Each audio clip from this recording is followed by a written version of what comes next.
بسم اللہ الرحمن الرحیم۔ السلام علیکم۔ پروگرام اختلاف رائے کے ساتھ میں ہوں افتخار کاظمی۔ اپوزیشن اگر ضمنی انتخابات میں حصہ نہ لیتی تو یہ کیسے پتا چلتا کہ خان صاحب کو 2018 کے الیکشن میں جو سہولت میسر تھی وہ سہولت اب میسر نہیں رہی۔ اپوزیشن اگر ضمنی انتخابات کا بائیکاٹ کر دیتی تو یہ کیسے پتا چلتا کہ عوام تبدیلی سرکار سے بیزار ہو چکے ہیں۔ تحریک انصاف والے اب پیپل پارٹی کے چیئرمین آصف علی زرداری کو دل میں ضرور برا بھلا کہہ رہے ہوں گے، جنہوں نے پی ڈی ایم کی جانب سے استعفے دیے جانے اور بائی الیکشن کا بائیکاٹ کرنے کا فیصلہ آخری لمحوں میں تبدیل کرا دیا۔ ڈسکا کے الیکشن میں حکومت نے اتنا زور لگایا کہ الیکشن جیتنے کا خیالی غبارہ دھماکے دار آواز سے پھٹ گیا۔ پورے ملک میں اس کی گونج سنائی دے رہی ہے۔ پہلی بار حکمران جماعت اپوزیشن پر دھاندلی کے الزامات لگا رہی ہے، اور اگر اپوزیشن ضمنی الیکشن کا بائیکاٹ کر دیتی تو یہ کیسے پتا چلتا کہ عوام ووٹ کی چوری روکنے پر آ جائے اور ان کے ہاتھ پاؤں نہ باندھے گئے ہوں تو پھر ووٹ چوری ہو ہی نہیں سکتا۔ ووٹ چوری کو لوگ رنگے ہاتھوں پکڑ لیتے ہیں تو ووٹوں کے تھیلے چوری کرنے والوں کے چہرے بے نقاب ہو جاتے ہیں۔ دھند کی آڑ میں نتائج بدلنے کی کوشش بھی الیکشن کمیشن پکڑ لیتا ہے۔ تو کہنے والے یہ کہتے ہیں کہ اپوزیشن ضمنی الیکشن کا بائیکاٹ کر دیتی تو یہ کیسے پتا چلتا کہ الیکشن کمیشن بغیر دباؤ کے بھی کام کر سکتا ہے، اور حکومت وقت کا دباؤ اس دباؤ کے سامنے کچھ نہیں ہوتا جو آر ٹی ایس سسٹم بند کر سکتا ہے۔ تو بظاہر حکومت عوام کی اخلاقی حمایت سے محروم نظر آ رہی ہے۔ 3 صوبوں کے ضمنی انتخابات میں شکست بہت بڑا سیٹ بیک ہے، اور اگر سینٹ میں حکومت حفیظ شیخ کی نشست بھی ہار گئی تو پھر بہت سے قانونی ماہرین اور سیاسی پنڈت یہ کہتے ہیں کہ خان صاحب کے پاس حکومت میں رہنے کا اخلاقی جواز ختم ہو جائے گا۔ تو کہنے والے یہ کہتے ہیں کہ ضمنی الیکشن میں شکست حکومت کے لیے نوشتہ دیوار ہے، اور لگتا یوں ہے کہ خان صاحب کی مقبولیت کا وہ سورج جو 2018 میں اپنے بام عروج پر تھا اب وہ ڈھلتے ڈھلتے ڈل رہا ہے۔ سندھ، پنجاب اور خیبر پختونخوا میں پی ٹی آئی کی اپنی نشست یعنی نوشہرہ میں پی ٹی آئی کی اپنی نشست پر شکست، اور پنجاب میں قومی اسمبلی کی ایک نشست جیتنے کے لیے ایڑی چوٹی کا زور لگانے کے باوجود رسوائی کے سوا کچھ حاصل نہیں ہو سکا۔ پرانے پاکستان میں ووٹ چوری ہوتا تھا، ووٹر چوری ہوتے تھے۔ نئے پاکستان میں پورا عملہ ہی چوری ہو جاتا ہے۔ پرانے پاکستان میں نوکریاں دستیاب تھی تو نئے پاکستان میں بے روزگاری کا افیت پھیلا ہوا ہے، گھروں میں غربت نے ڈیرے ڈالے ہوئے ہیں۔ تو لگتا یوں ہے کہ پرانے پاکستان میں جو منصوبے تھے وہ زمین پر بنتے تھے، اور نئے پاکستان میں بھی منصوبے بن رہے ہیں مگر ہوائی اور خلائی منصوبے۔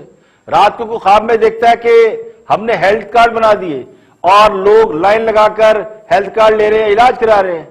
جو بیمار نہیں وہ بھی ہیلتھ کارڈ استعمال کر رہے ہیں، اور بادشاہ سلامت کو ہاتھ اٹھا اٹھا کر دعائیں دے رہے ہیں، اور صبح پھر قوم کو بتانا شروع ہو جاتے ہیں کہ ہم نے تو بڑے منصوبے لانچ کر دیے۔ تو مجھے تو لگتا ہے کہ جس قسم کے حالات اس وقت پاکستان میں ہیں وہ شاید پیدا اس لیے کیے جا رہے ہیں کہ لوگ بیمار ہوں اور ہیلتھ کارڈ پر انحصار کریں۔ اگر ہیلتھ کارڈ حکومت کا پرائم پروجیکٹ ہے تو پھر پہلے لوگوں کو بیمار ہونا پڑے گا، تبھی ہیلتھ کارڈ کی اہمیت کا لوگوں کو احساس ہوگا۔ اب حکومت جس ہیلتھ کارڈ کا پرچار کر رہی ہے گراؤنڈ ریئلٹی میں وہ موجود ہی نہیں ہے۔ کم از کم 3 صوبوں کے بارے میں جانتا ہوں، خیبر پختونخوا کا مجھے نہیں پتا، لیکن سندھ، پنجاب اور بلوچستان میں تو ہیلتھ کارڈ گراؤنڈ پہ نہیں ہے۔ یہ اسی طرح کا منصوبہ ہے جس طرح بلین ٹری میں نہ بلین ہے نہ ٹری ہے، اس طرح ہیلتھ کارڈ بھی ہمیں تو ہوائی باتیں لگتا ہے۔ تو پرانے پاکستان میں لوگ لیڈروں کو شرم دلاتے تھے، کوئی شرم ہوتی ہے، کوئی حیا ہوتی ہے، تو شرم بھی آ جاتی تھی کسی نہ کسی کو۔ نئے پاکستان میں تو ڈکشنری میں سے عزت، غیرت اور اخلاقیات جیسے سارے نام نکال دیے گئے ہیں۔ اب نئے پاکستان میں جو قوم کو ملا ہے وہ لنگر خانے ملے ہیں، پناہ گاہیں ملی ہیں، اور ہر وہ کام ملا ہے جو چندے اور عطیے سے چلے۔ یہ نئے پاکستان کا پرائم پروجیکٹ ہے۔ اب جن کو یہ معلوم ہے کہ کہانی مک گئی ہے، گیم از اوور، ان کے تو طوطے اڑے ہوئے، لیکن جن کو یہ احساس نہیں کہ ان کی مٹھی سے اقتدار پھسل رہا ہے، وہ اب بھی یہ سمجھتے ہیں کہ قوم کو ٹرک کی بتی کے پیچھے لگایا جا سکتا ہے۔ اور خان صاحب کو تو اب بول بول کر داد لینا پڑی ہے، بول کر تالیاں بجوانا پڑی ہے۔ خان صاحب جب اپنے لوگوں کو یہ کہانی سناتے ہیں کہ اب ہم 6,000 ارب کمانے جا رہے ہیں تو بھی کوئی تالی نہیں بجاتا، تو کپتان کو کہنا پڑتا ہے کہ تالیاں تو بجاؤ۔ والٹن ایئرپورٹ ڈی نوٹیفائی ہوگا تو یہ سارے علاقوں کو جب اجازت یہ کمرشل سے اوپر جانے کا، تو جو انہوں نے ایسٹیمیٹ کیا ہے، اور عمران میں یہ چاہوں گا کہ آپ یہ میڈیا کو بریک ڈاؤن دیں، یہ ایسٹیمیٹ کرتے ہیں کہ اس کا کمرشل ویلیو جو ہماری ویلتھ جنریٹ ہوگی وہ 6,000 ارب روپے ہو گئے۔ 6,000 ارب روپیہ، کیونکہ مجھے لگتا ہے یہ سامنے میرے خیال میں آپ لیٹ نائٹ سب نے کی ہوئی ہے کیونکہ سوئے ہوئے ہیں آپ سب، کوئی تالیوں کی آواز نہیں آئی کہ 6,000 ارب روپیہ جنریٹ ہوگا یہاں۔ علیم خان آپ کو تو خاص پتہ چلنا چاہیے نا ان چیزوں کا، کیونکہ آپ تو خان صاحب تو سمجھ رہے کہ یہ میں ہوں، یہ پاکستان ہے اور اب بھی پارٹی چل رہی ہے اس لیے لوگ رات بھر جاگے ہیں، یا پھر پارٹی اب چل نہیں رہی اس لیے نیند اڑی ہوئی ہے۔ خان صاحب نے یہ نہیں پوچھا کہ یہ لوگ رات بھر جاگ رہے ہیں کیا یہ پارٹی کرنے کی وجہ سے جاگ رہے ہیں یا پھر ان کو اندر سے کوئی پریشانی لاحق ہو چکی ہے۔ خان صاحب کی اپنی ٹیم کا ان پر سے لگتا یوں ہے کہ اعتبار اٹھ گیا ہے، یا پھر انہوں نے بھی یہ مان لیا ہے کہ خان صاحب واقعی تخیلاتی دنیا کے رہنے والے ہیں، خیالی پلاؤ پکاتے ہیں اور خیالی پلاؤ کھاتے ہیں۔ تو کون سے ہزاروں ارب روپے، یہ تو 2-2.5 سالوں سے کہانیاں سن رہے ہیں، بلکہ طوطا کہانیاں سن رہے ہیں کہ ادھر سے 200 ارب آئے گا، 100 ارب فلاں کے منہ پہ ماریں گے اور 100 ارب سے قوم کی قسمت سنواریں گے۔ اب ایک نئی کہانی یہ کہ یہ ہاؤسنگ پروجیکٹ سے ہم 6,000 ارب کمائیں گے، تو اب ان کے اپنے لوگ ان کی کسی بات پر یقین کرنے کو تیار نہیں ہیں۔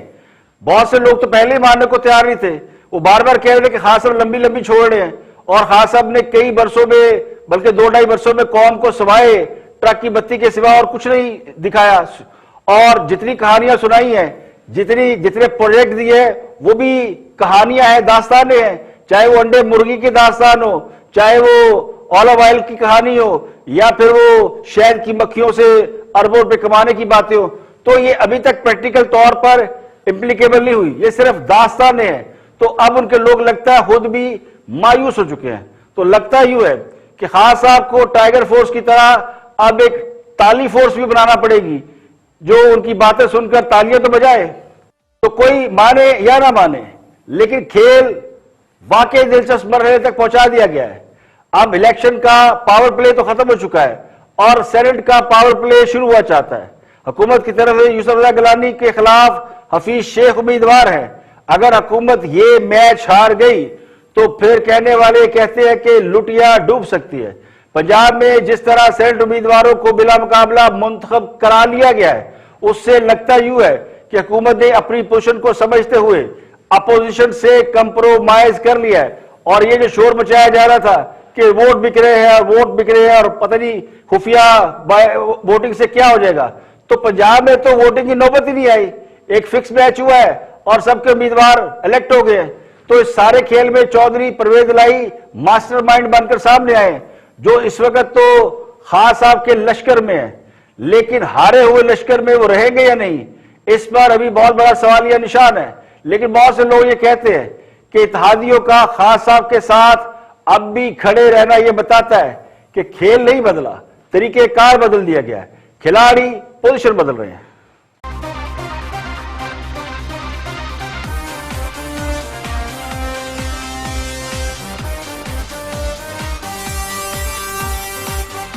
یہ کہ خان صاحب کو بھی ان کے مشیر درباری اور خوش آمدی مروا رہے ہیں، جنہوں نے پہلے انہیں یہ مشورہ دیا تھا کہ شہباز شریف اور حمزہ شہباز کو پکڑ کے جیل میں ڈال دیں، اور اب انہیں مشورہ دیا جا رہا ہے کہ انہیں رہا کریں اور مریم کی سیاست ختم کر دیں۔ تو خان صاحب اگر دوسروں کی سیاست ختم کرنے کی بجائے اور جعلی دانشوروں کے مشورے قبول کرنے کی بجائے اگر اپنی پرفارمنس پر توجہ دیتے تو پتہ نہیں کہاں کے کہاں پہنچ چکے ہوتے۔ کل بھی نے نواز شریف کی سیاست ختم کرنے کے مشورے دیے جاتے تھے، اور آج کہا جا رہا ہے جی مریم بہت بڑا خطرہ بن گئی ہے، شہباز شریف کو چھوڑ دے، حمزہ شہباز کو چھوڑ دے۔ تو میں تو پہلے سے کہہ رہا ہوں کہ شہباز شریف اور حمزہ شہباز کو رہا کر کے مسلم لیگ نون میں قیادت کا بحران پیدا کرنے کی باقاعدہ پلاننگ کی گئی ہے، ایک سازش ہے، کانسپریسی ہے۔ اب وہ سازش کامیاب نہیں ہو سکتی، وہ کہتے ہیں پولوں کے نیچے سے بہت سا پانی نکل چکا ہے. ان حالات میں مریم نواز بہت آگے نکل چکی ہے اور مسلم لیگ نون کو ریلیف ملنے سے، یعنی اگر حمزہ کی رہائی ہوتی ہے یا ہو گئی ہے اور شہباز شریف کی بھی ہوتی ہے تو اس سے پی ڈی ایم اور مضبوط ہوگی. پنجاب کی سیاست میں شہباز شریف اور حمزہ شہباز کا بہت اہم رول ہے، تو دونوں خان صاحب کو ٹف ٹائم دے سکتے ہیں. تو میرا گمان یہ کل کو خان صاحب جب پیچھے مڑ کے دیکھیں گے تو انہیں پتا چلے گا کہ انہیں مروانے والے درباری اور خوش آمدید لوگ تھے جو آنے والے وقت میں کسی اور شاخ پر بسیرا کر چکے ہوں گے. کہنے والے یہ کہتے ہیں کہ کھیل وہی ہے جو کئی برسوں سے چل رہا ہے. یہ 2-4 دنوں کی بات نہیں کہ کھیل کو فوری طور پر ختم کر دیا جائے، لیکن کھیل کا انداز اور پوزیشنیں ضرور تبدیل کی جا رہی ہیں تاکہ تماشائیوں کو یہ یقین دلایا جا سکے کہ امپائر غیر جانبدار ہے اور کھیل میں ان کی دلچسپی برقرار رہے اور کسی کے دل میں یہ ملال بھی نہ رہے کہ کہیں میچ فکسنگ ہوئی ہے. 2-4 چھینٹیں اس دامن پر بھی لگا دی جائیں جن کی پاک بازی کے سرٹیفکیٹ لہرائے جاتے ہیں، جنہیں ساتھ کو امین کہا جاتا ہے. اب ان کے دامن پر دھاندلی کا داغ تو لگ چکا ہے. اب کھیل کو دلچسپ بنا دیا گیا ہے. ڈسکا کی سیٹ ہارنے اور دھاندلی کے الزامات سے حکومت کی بری طرح سبکی ہوئی ہے اور پوزیشن بھی بظاہر بہت کمزور ہوئی ہے، جبکہ مخالف فریق یعنی اپوزیشن جماعتیں ان کے اعتماد میں کئی گنا اضافہ ہوا ہے. وہ یہ سمجھ رہے ہیں کہ وہ یہ کھیل جیت سکتے ہیں، لیکن جو گھاگ اور جہادیدہ لوگ ہیں وہ ابھی تک یہ تسلیم کرنے کو تیار نہیں کہ امپائر حقیقتاً غیر جانبدار ہو چکا ہے اور کھیل فیئر طریقے سے چل رہا ہے. وہ مقابلے پر آمادہ ہیں، لیکن جنہیں یہ یقین ہو چکا ہے کہ ہاں صاحب کو لانے والے واقعی ان سے پیچھے ہٹ چکے ہیں، وہ بائی الیکشن یعنی حالیہ ضمنی انتخابات اور اس کے بعد سینٹ الیکشن کو بینچ مارک سمجھ رہے ہیں.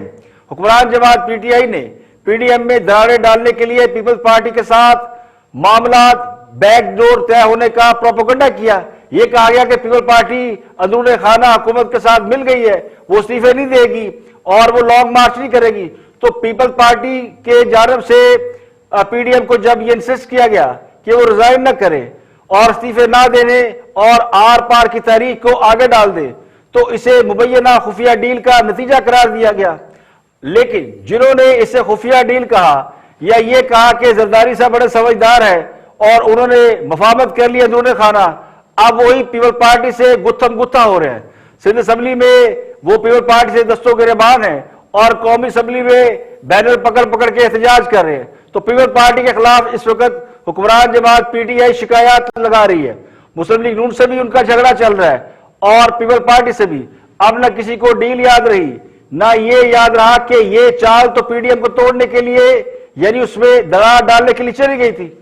اب جب سے یہ پرچار شروع ہوا ہے، جب سے یہ میڈیا پہ امپریشن آنا شروع ہوا ہے کہ اسٹیبلشمنٹ اپنے وعدے کے مطابق پیچھے ہٹ گئی ہے، تو خوش گمانوں نے اسے کامیابی ماننا شروع کر دیا ہے اور اس پر الیکشن کمیشن کے فیصلے نے جلتی پر تیل بلکہ سونے پر سہاگا کا کام کیا ہے. تو اس صورتحال میں بہت سے لوگوں کے ہاتھوں کے طوطے اور چہرے کی رنگت اڑی اڑی سی نظر آتی ہے. ہاں صاحب اس بات سے شدید ناراض ہیں، بلکہ شدید ترین ناراض ہیں کہ حکومت ڈسکا کی ایک سیٹ جیت نہیں سکی اور پوری انتظامیہ اور ساری طاقت لگانے کے باوجود دھاندلی کا الزام بھی ان پر لگ چکا ہے. جبکہ حکمران جماعت کے اندر بھی اور حکمران جماعت کے اتحاد میں دونوں طرف یہ پریشانی ہے کہ طاقتور لوگوں کی مدد کے بغیر حکومت میں ہوتے ہوئے بھی اگر ایک حلقے کا الیکشن بھی نہیں جیتا جا سکتا تو پورا الیکشن جیتنا تو بالکل ناممکن ہے. تو یہ بہت سے لوگوں کو یہ غلط فہمی دور ہو گئی ہے کہ اگر خان صاحب اسمبلیاں توڑ دیں گے تو دوبارہ الیکشن میں جا کے وہ الیکشن جیت لیں گے. اور عام خبر یہ کہ حکومت نے 1 مارچ سے تعلیمی ادارے معمول کے مطابق کھولنے کا اعلان کر دیا ہے. وفاقی وزیر تعلیم شفقت محمود کے مطابق ملک بھر کے تعلیمی ادارے 1 مارچ سے ہفتے میں 5 روز کے لیے کھلیں گے، یعنی ہفتے میں 5 دن تعلیمی عمل ہوگا. کورونا کی وجہ سے بڑے بڑے شہروں میں اسکولوں پر کلاسز کو چھوٹے گروپوں میں تقسیم کر کے پڑھانے کی پابندی کا اطلاق 28 فروری سے ختم ہو جائے گا. شفقت محمود کے مطابق کچھ بڑے شہروں کے اسکول 28 فروری تک مرحلہ وار کلاسز لیں گے اور اس کے بعد حالات معمول کی جانب چلے جائیں گے اور ریگولر کلاسز ہوگی. اس کے علاوہ این سی او سی نے ملک بھر میں مزارات کھولنے، شاپنگ مال کے اوقات بڑھانے، ہوٹلوں میں انڈور ڈائننگ کی سہولت فراہم کرنے کی اجازت دے دی ہے۔ اب شادیاں بھی ہالز کے اندر کر سکیں گے، باقاعدہ اس کی اجازت دے دی گئی ہے۔ اس کے علاوہ پاکستان سپر لیگ اس کے جو میچز ہیں اس میں تماشائیوں کی تعداد بڑھا کر 20% کر دی گئی ہے اور بعض میچوں میں یہ تعداد 100% ہوگی۔ تو کرونا کے حوالے سے حکومت نے باقاعدہ یہ اعلان کر دیا کہ پاکستان میں حالات خاصے بہتر ہو گئے ہیں، اس سے تعلیمی عمل ریگولر ہوگا۔ وہ جو طلباء کو چھٹیاں ہو رہی تھی، ایک دن جانا ایک دن چھٹی، وہ ختم کر دیا گیا۔ اس کے علاوہ دفاتر میں جو 50% حاضری تھی وہ بھی اس کا بھی سلسلہ ختم کر دیا گیا۔ اب ریگولر یعنی back to the normal life. پچھلے سال فروری میں یہ سب کچھ ہوا تھا جب تعلیمی نظام درم برم ہو کے رہ گیا تھا۔ 26 فروری کو پہلا کیس سامنے آیا تھا اور اس کے بعد سے 15 مارچ کے بعد سے ملک کے تمام تعلیمی ادارے بند کیے گئے تھے، پھر انہیں 15 ستمبر کو کھولا گیا، پھر کورونا کی دوسری لہر آئی جس کی وجہ سے 26 نومبر کو تمام سسٹم دوبارہ لپیٹا گیا، تعلیمی ادارے بند کیے گئے۔ تو 1 فروری سے ملک بھر میں تعلیمی اداروں میں سرگرمیاں بحال ہیں اور اب حکومت نے خوشخبری سنا دی ہے۔ این سی او سی نے جو ایک ادارہ بنایا گیا تھا نیشنل کمانڈ کا کورونا کے حوالے سے، اس نے یہ اطلاع فراہم کی ہے کہ مارچ میں back to the normal life یعنی تمام معمولات زندگی دفاتر میں، تعلیمی اداروں میں اور عام عوام کی زندگی میں نارمل لائف بحال کر دی گئی ہے۔ تو یہ ایک اچھی خبر ہے۔ آج کے لیے اتنا ہی، کل پھر حاضر ہوں گے مزید خبروں، تبصروں اور تجزیوں کے ساتھ۔ پروگرام خلاف رائے سے افتخار کاظمی کو اجازت دیں، اپنا بہت بہت خیال رکھیے گا۔